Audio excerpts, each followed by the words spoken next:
ராமேஸ்வரம் மற்றும் சுற்றுவட்டார கடலோர பகுதிகளில் கனமழை பெய்தது. 1 மணி நேரத்திற்கும் மேலாக நீடித்த மழையால் பல்வேறு சாலைகளில் மழைநீர் பெருக்கெடுத்து ஓடியது. ராமேஸ்வரம், பாம்பன், தங்கச்சிமடம், மண்டபம், உச்சிப்புலி உள்ளிட்ட கடலோர பகுதிகளில் இரவு நேரத்தில் கனமழை பதிவானது. சுவாமி கோவில், ரத வீதிகள், பழைய போலீஸ் லைன், திட்டக்குடி பேருந்து நிலையம், ராமர் தீர்த்தம் உள்ளிட்ட பகுதிகளில் மழை நீர் தேங்கியது. தாழ்வான பகுதிகளில் தேங்கிய நீரை நகராட்சி ஊழியர்கள் அகற்றும் பணியில் ஈடுபட்டனர்.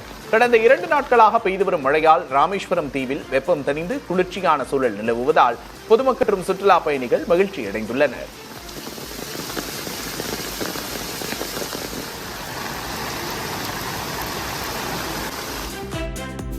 கள்ளக்குறிச்சி மாவட்டம் சங்கராபுரம் மற்றும் அதனை சுற்றியுள்ள கிராமங்களில் 1 மணி நேரத்திற்கும் மேலாக இடியுடன் கூடிய பலத்த மழை பெய்தது. குறிப்பாக நெடுமானூர், மூரார்பாளையம், பூட்டை, அரசம்பட்டு, சோழம்பட்டு உள்ளிட்ட பல்வேறு கிராமங்களில் பரவலாக மழை பெய்தது. இதனால் சாலைகளில் மழைநீர் பெருக்கெடுத்து ஓடியது. நெல்லை மாவட்டம் பாளையங்கோட்டையில் மழை காரணமாக 40 கோடி ரூபாய் மதிப்பில் கட்டப்பட்ட தினசரி சந்தையில் தண்ணீர் கசிந்து பாதிப்பு ஏற்பட்டது. மேலும் சந்தையின் பல இடங்களில் தண்ணீர் தேங்கியதால் வியாபாரிகள் மற்றும் பொதுமக்கள் அவதியடைந்தனர்.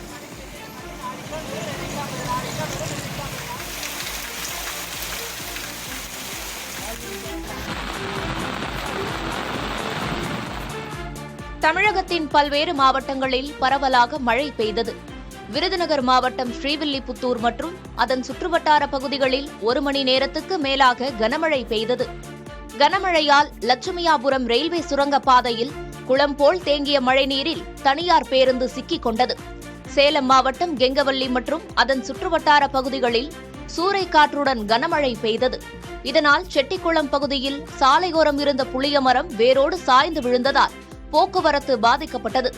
புதுக்கோட்டை மாவட்டம் கரம்பக்குடி அருகே பலத்த மழையின் காரணமாக வீட்டின் பக்கவாட்டு சுவர் இடிந்து விழுந்து சேதமடைந்தது.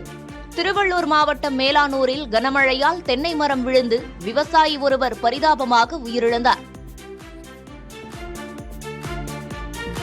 உலக வலசை பறவைகள் தினத்தை முன்னிட்டு கன்னியாகுமரி வன உயிரின சரணாலயத்தின் சார்பில் மணக்குடி புத்தளம் பகுதியில் விழிப்புணர்வு நிகழ்ச்சி நடைபெற்றது. இதில் மாணவர்கள், தன்னார்வலர்கள் மற்றும் இயற்கை ஆர்வலர்கள் கலந்து கொண்டனர்.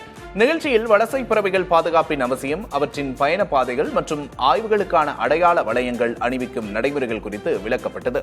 ரஷ்யா, மலேசியா, சவுதி அரேபியா உள்ளிட்ட நாடுகளில் இருந்து பல்வேறு வலசை பறவைகள் கன்னியாகுமரி ஈரநில பகுதிகளுக்கு வருவதாக தெரிவிக்கப்பட்டது. நிகழ்ச்சியின் நிறைவில் வலசை பறவைகள் மற்றும் இயற்கை வளங்களை பாதுகாக்க உறுதிமொழி ஏற்றுக்கொள்ளப்பட்டது.